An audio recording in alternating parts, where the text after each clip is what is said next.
¿Hay algún concepto en especial que los jóvenes no entendemos? Es el régimen hidrológico. ¿Nos podría dar algún concepto claro, conciso sobre él? Sí, debemos entender a los ríos como ecosistemas, ¿no?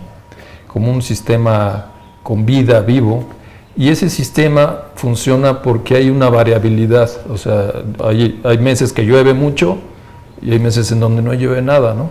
Entonces esta variabilidad anual es lo que se llama el régimen hidrológico.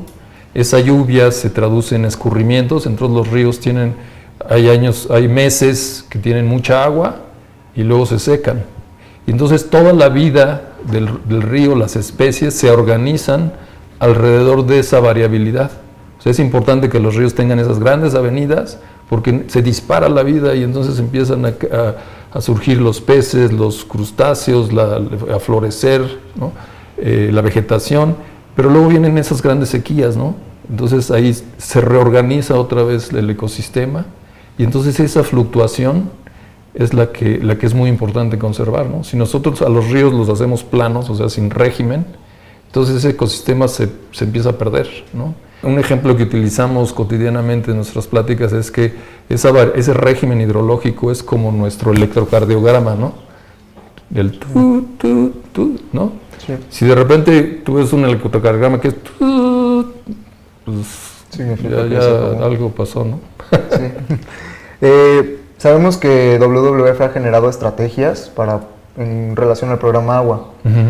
Sabemos que las estrategias son para que los jóvenes y la gente pueda involucrarse con dicho programa. Pero siendo más precisos, ¿qué realmente se puede hacer desde la comunidad de tu hogar para poder colaborar con este programa de WWF? Pues como te decía, el gran reto que tenemos es que nosotros podamos asegurar ese caudal ecológico, esa agua para el ambiente. Necesitamos entender a los ríos como ecosistemas y necesitamos entender como sociedad que cada vez que tú abres la llave de tu casa, es ese río que estás llevando hasta tu hogar, ¿no? El desperdicio, el mal uso del agua, seca un río, ¿no?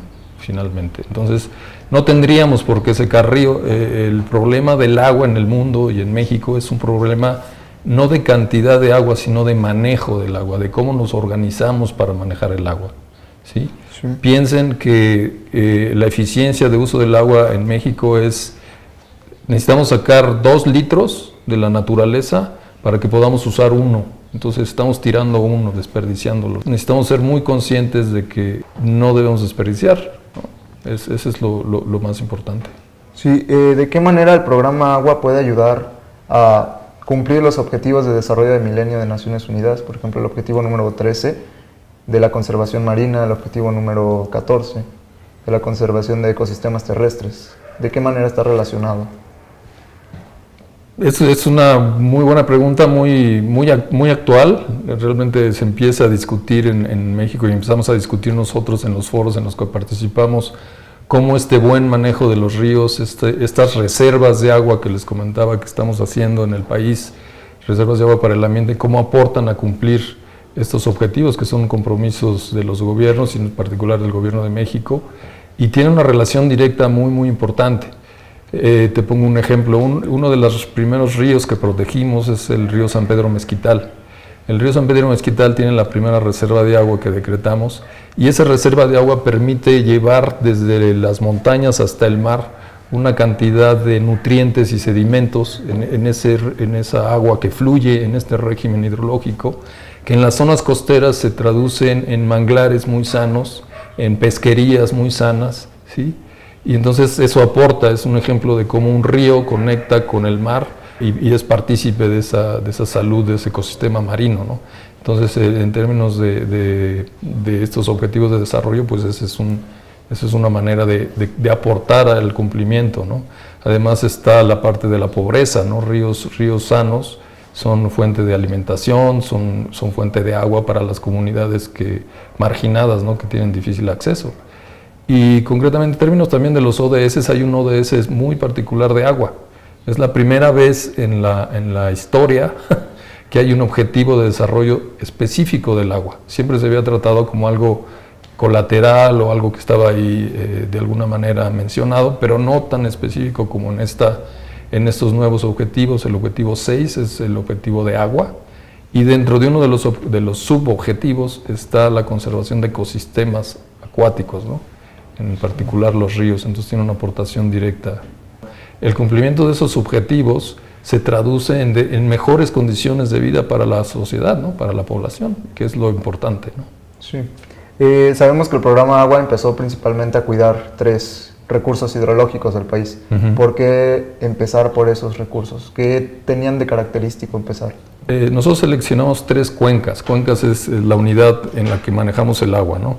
Es esa zona geográfica donde todo el agua que llueve escurre a un mismo sitio. Seleccionamos 3 sitios porque nosotros empezamos a probar, los seleccionamos como sitios piloto, para probar todas nuestras estrategias y demostrarle a la sociedad y al gobierno y a los funcionarios que es factible, que era factible establecer caudales ecológicos y establecer reservas de agua para el ambiente.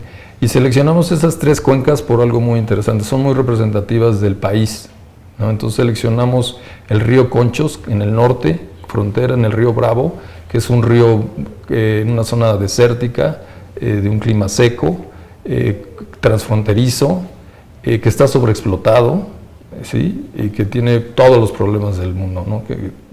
El otro río que seleccionamos es un río en la costa de Oaxaca, el río Copalita, que es un río pequeño, no sobreexplotado, en una zona muy importante en términos de biodiversidad, pero también muy importante en términos de las comunidades indígenas y locales que viven en esta zona y que conviven con un centro turístico, Huatulco, que seguramente la habrán escuchado. Entonces era otro escenario diferente, ¿no?